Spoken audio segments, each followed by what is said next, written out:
Well, evening, fellows. Well, I bet wake at we're screwed up in the head like everyone else is. The volume control here, so I can hear what the hell I'm doing here. Well, it's about 10:37 at night. Still the 23rd of October, 2023, the Weaver Giant City, Roseman, California. Just a standard one, standard log, nothing else. I haven't been keeping up with the Joneses, so to speak, or Congress. Uh, Doing some YouTube research just to see what I've missed, and basically, it's still the same clown show. Almost 2 to 3 weeks, we still haven't had actual government. And you know what pisses me off? For about a week, the public had to endure a battle on the House floor of who was going to be a speaker. You know, at the beginning of this year, and we saw several nights until McCarthy actually got in there, but at least it was in public. But now they're doing the secret ballot. And more secret ballot, and more secret ballot. It's like, shh, shh, shh. Republicans are theoretically in charge because they got the majority votes right now in the House of Representatives. And they're trying to do everything in secret now. What are they hiding? What a bunch of morons. I mean, these are the schmucks who put in the safeguard. If they didn't like McCarthy or any other kind of Republican, just one person can derail everything. Gates did that. He didn't have any candidates ready to take over the speakership. He just wanted the chaos. He wanted the camera. He wanted to see he was in charge. And guess what? He's fucked up. I said it. He and every other damn Trump will get in there. I no longer call them the GOP anymore. They've already been touched by the cruelty of Donald Trump and his bullshit. However, people keep saying, "Oh, it's corporate. It's corporate." No, it's bullshit.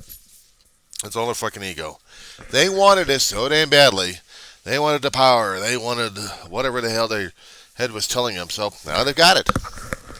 And screwing over the people at the same damn time. Meanwhile, the progressive medias are having fun. Chewing on everybody and enjoying their little bloodbath. This is, oh, look at this. Oh, look at that. Oh, listen to this. Oh, listen to that. You got to listen to this. Okay, then you're asking me, why am I listening to it? And why am I reacting to it? Because unfortunately, we got American politics right now, and in American politics, we talk about stuff like this. We talk about it.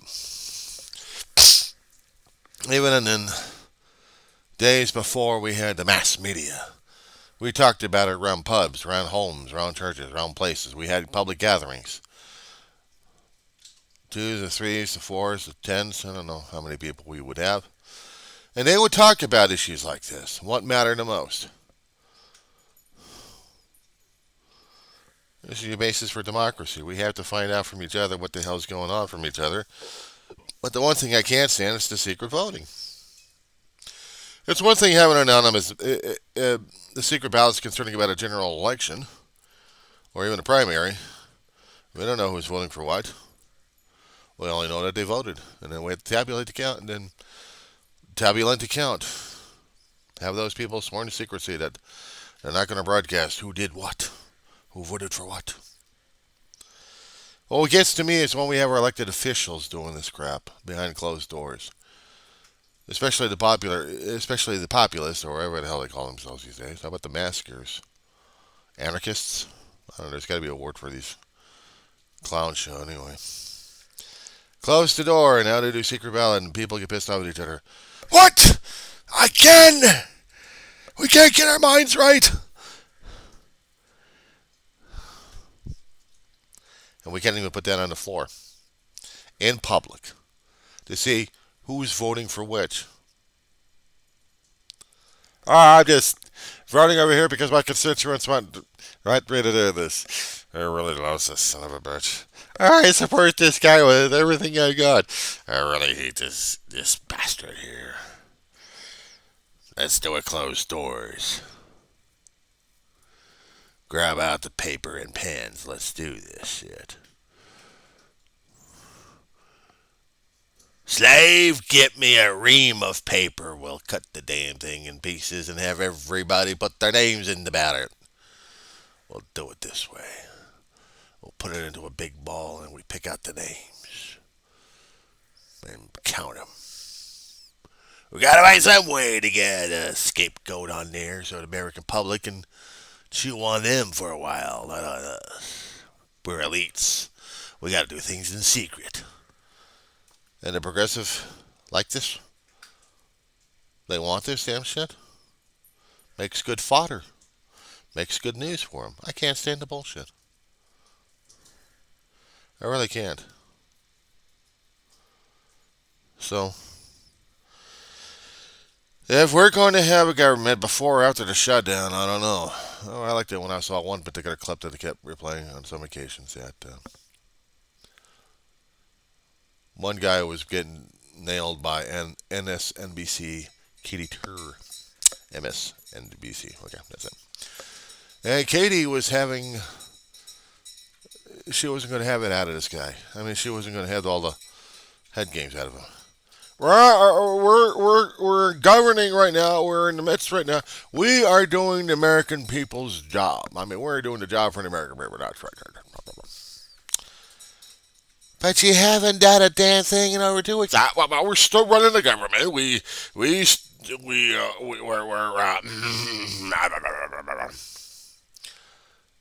And she still keeps pointing to the guy that's a shit show in there. Even Jake Chapper was getting close to that one there too when he was doing an interview with another Republican. And the other Republicans, yeah, I know, I agree. Yeah, we are.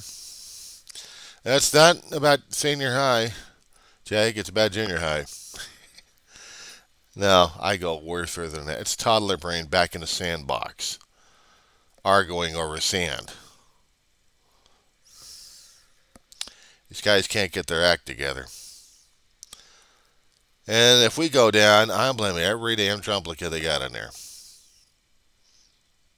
They want to play the blame game? Let's shove it back in their face. But the thing is, if I said it before, and I probably have to relabel the old videos I've got right now for this, is there's not enough public outrage. We got the outrage against racism or for racism. We got the rage against groups of people and what they're doing. We can storm the state and federal buildings at this point over here to make our displeasure known about what's going on overseas, but we can't get the act together concerning about Congress? Why can't we have another storming of the Bastille? Bastille, actually. We go over to the Capitol. We demand from the politicians, get accountable or else get out of the job. We got another schmuck right here ready to take your seat. And he's ready to do his duty. Why couldn't we have done that? Gone to every representative's office and camped out there, making the people in there aware, saying that get this guy working, you guys are unemployed. We'll get new people in there that works for us.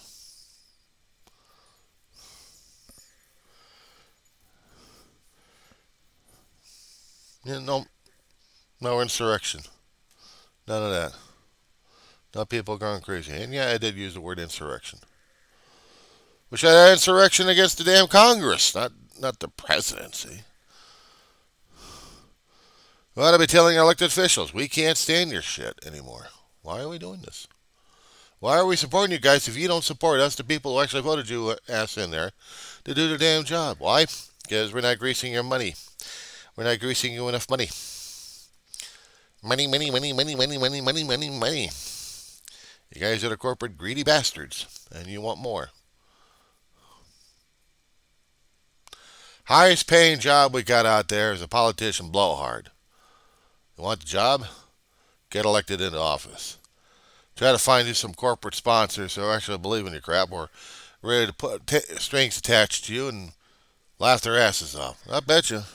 If we're going to be following that particular line of logic right there, I mean, if we actually are going to be following that line right there without trying to be a conspiracy or anything else, then we ought to say that the corporate are more control of the government than anybody else.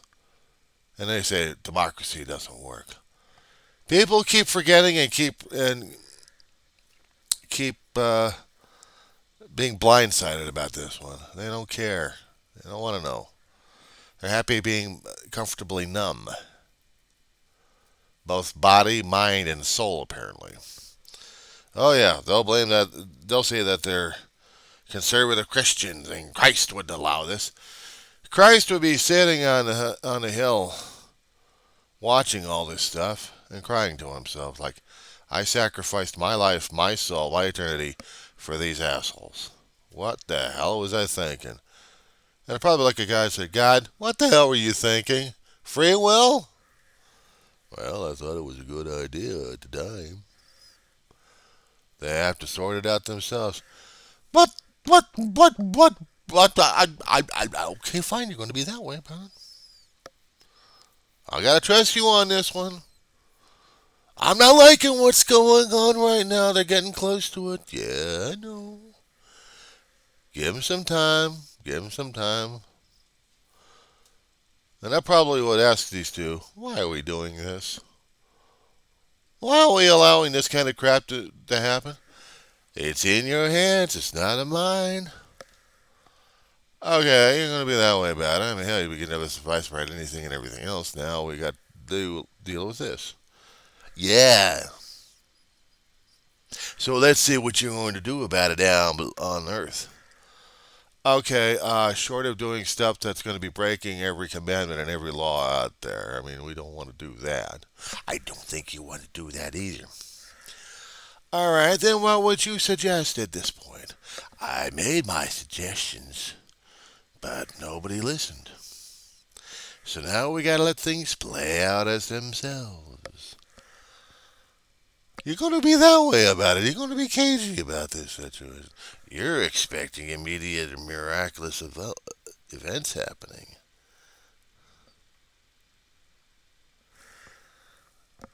And hello, what are we supposed to do next? Well, that's where free will comes in, isn't it?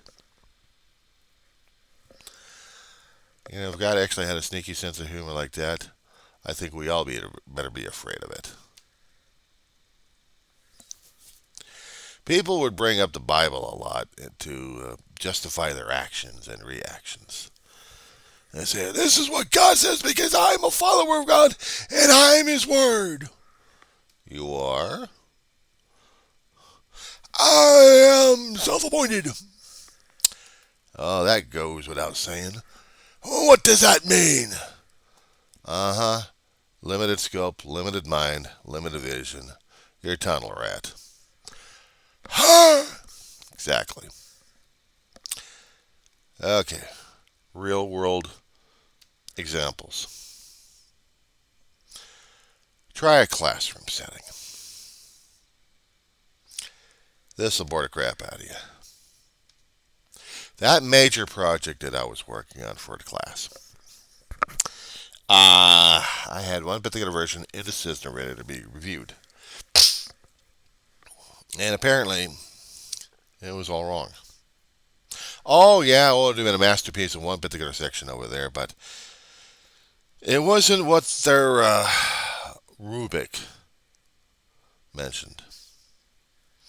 There are certain critiques and certain guidelines and certain rules and procedures when it comes down for writing in academia. Outside the hollow walls of the academia, you can write anything in every situation, in whatever kind of format. But when you're in the halls of the academia, you must follow precedent. The teacher is instructing in a fashion. The professor is instructing in a fashion, and in the halls of academia, you must impress the academia by adding your own little voice to it, but then following the rules and procedures. And for a rebel rouser like myself,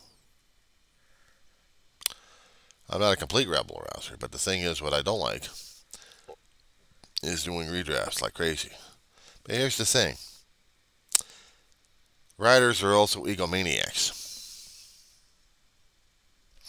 Professional writers out there will look at their work, tear the damn thing apart, not once, not twice, many times just to see if the damn thing will work under one particular piece. Or if it doesn't, redraft a whole monstrosity from scratch before a deadline, throw it in there and pray to God the damn thing works.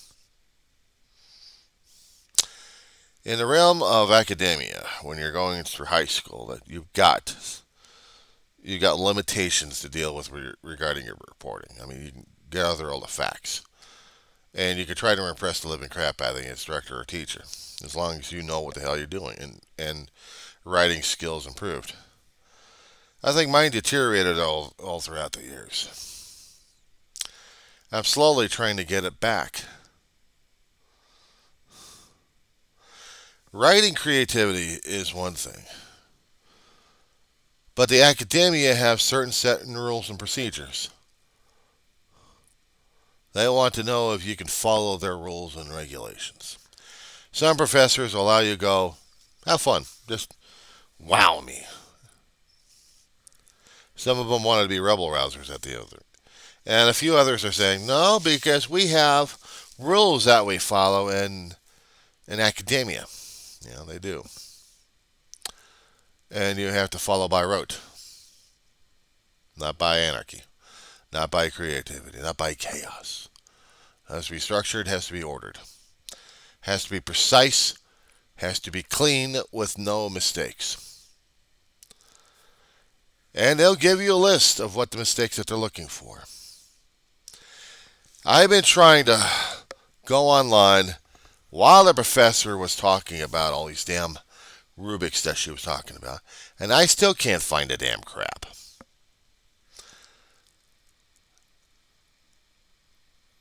I don't understand what she's looking for unless I see the Rubik that she's showing to us. What are the rules and regulations that we're supposed to be following at this point? Instead of wowing them with a piece of work, I feel like I'm putting myself back into a situation like I was a kid again. And feeling like nothing I've done is worthwhile. Because I'm here trying to satisfy them.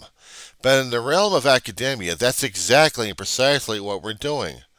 See, in school, we're supposed to be wowing our professors of what we've learned, and if we have grown or not. But if we're stuck mentally in our situation, then we're showing them that we're incapable of growth, of processing stuff.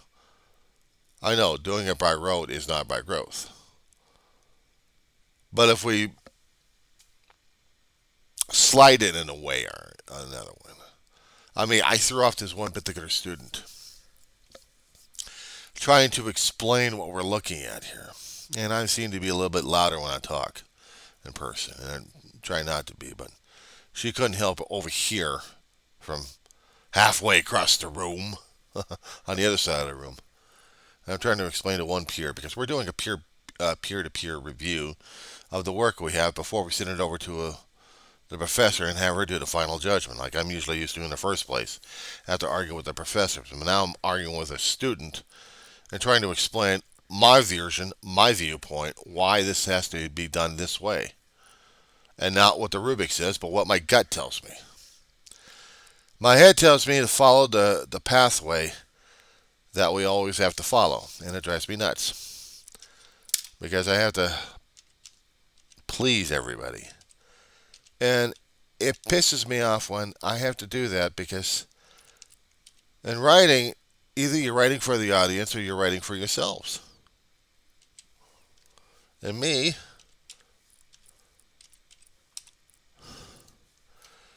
I'm not here to make a buck out of the damn work unless I'm going to be actively doing that, and then I got to be a populist. I've got to be creating stuff that makes the popular pay. They're going to pay to see my work, so I have to entertain them. In the realm of academia, I have to entertain the professor or the peers, or the peers at this point.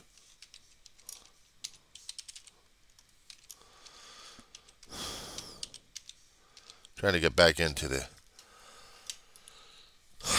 Oh, come on. Oh, you pain in the ass. Shit. Everything's going to be a pain in the ass, as usual. Alright.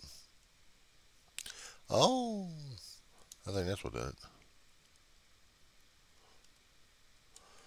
Okay, back to it again. Let's see what happens. Okay, there we go. Close that off. Okay, this is what we need to see. This is what I need to do. I need to see what the hell the instructor is talking about. So I'm going back into the coursework. I'm going back into anything and everything that tells me that I need to pull up in order to get my work done. Granted, this is a royal bite in the butt. This is a royal bite in the butt. Then I have to do what I got to do here in order to get this stuff taken care of.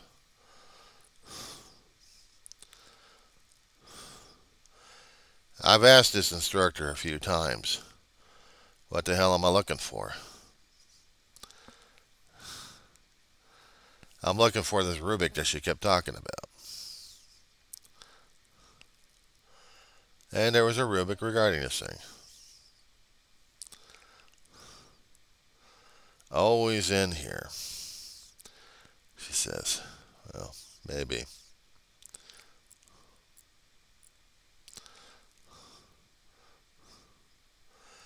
What I'm doing right now is just scrolling through the weeks, trying to find that one damn thing we're going to be doing that makes this whole thing worthwhile.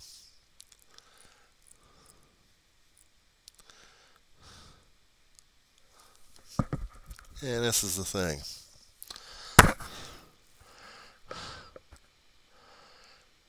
I'm trying to find the Rubik's. I can't find what I'm looking for. I'm gonna put you on pause right now while I do my research here. So give me a few here. Okay, hint to the college students out there who have problems trying to locate the information regarding what the professors are talking about. They'll help you to a point, but then again, you got to do the research and you got to dig around and hunt. I was looking for the Rubik, the pathway, or whatever the hell they got, in order to talk about what's needed, what's not needed.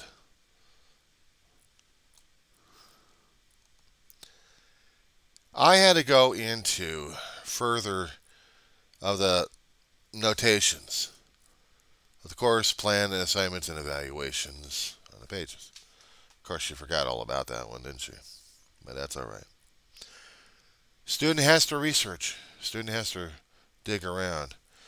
In order to dig up information concerning about what we need and to produce papers, we have to dig. We have to be literal archaeologists and geologists. We have to read the layout. We have to discover what's undiscoverable. And I already mentioned a while ago, but then again, when you bypass it and you completely miss it because you're not understanding where you're looking for and what you're looking for. I mean, yeah, you had a general idea, but what is it that you're looking for, Indiana Jones? Even in the movies, Indiana Jones had an idea what the hell he was looking for because he'd listened to the clues. Now, if I was paying attention more to the clues and digging around the areas that I think should have been, I would have found out what I needed a long time ago. But then again, holding myself accountable to the past mistakes I've done, not exactly going to hold me, it's not going to give me much encouragement except Start back at the scratch again, dig it up, see what's going on. Where is this material? They're saying it's in the modules. Where in the modules? I'm asking for a roadmap so I can discover it. No, that doesn't work.